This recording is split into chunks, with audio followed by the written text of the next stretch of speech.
David anointed king of Judah. After this, David asked the Lord, "Should I move back to Judah?" And the Lord replied, "Yes." Then David asked, "Which town should I go to?" And the Lord replied, "Hebron."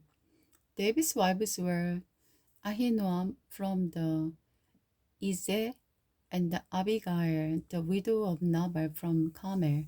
So David and his wives and his men and their families all moved to Judah, and they settled near the town of Hebron. Then Judah's leader came to David and crowned him king over the tribe of Judah. When David heard that the men of the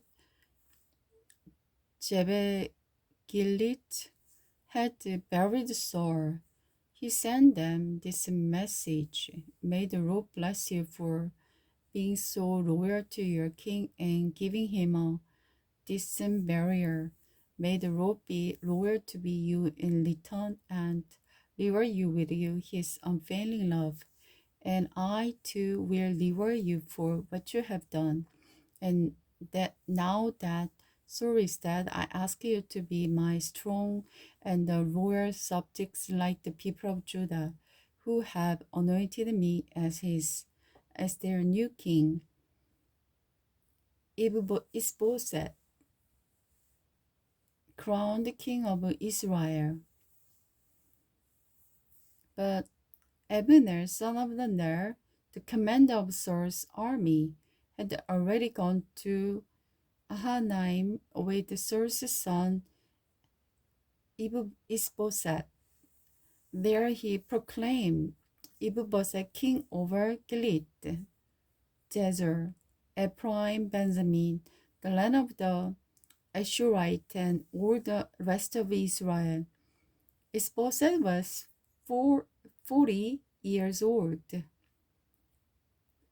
when he became king, and he ruled from the Ahinaim for 2 years. Meanwhile, the tribe of Judah remained loyal to David.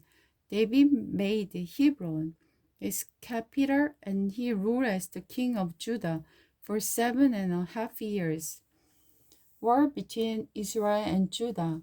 One day, Abner led some of the Ishbosheth's troops from Mahanaim to Gibeon, about the same name. Joab, son of the Zeruiah, led David's troops from the Hebron, and they met Abner at the pool of Gibeon. The two groups sat down there, facing each other from opposite sides of the pool. Then Abner suggested to Joab, "Let's have a few of our warriors put on an exhibition of hands-to-hand combat." "All right," Joab agreed. So 12 men were chosen from each side to fight against each other.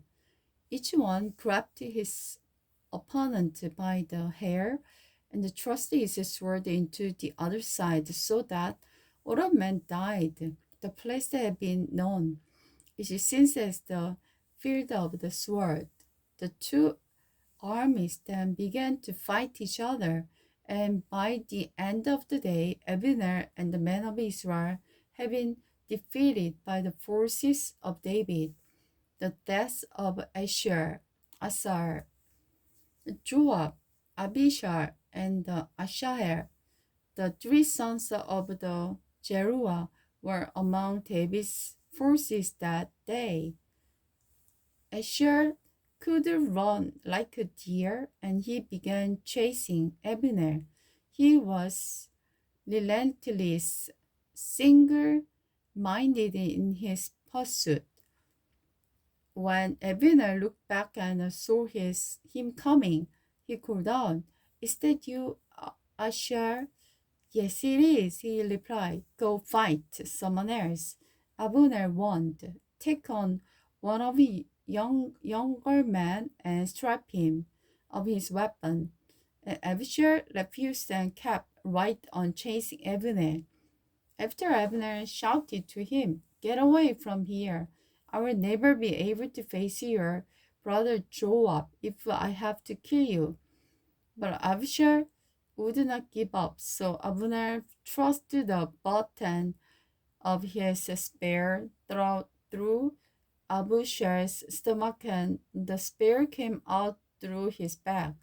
He stumbled to the ground and died there, and everyone who came by the spot stopped and stood still.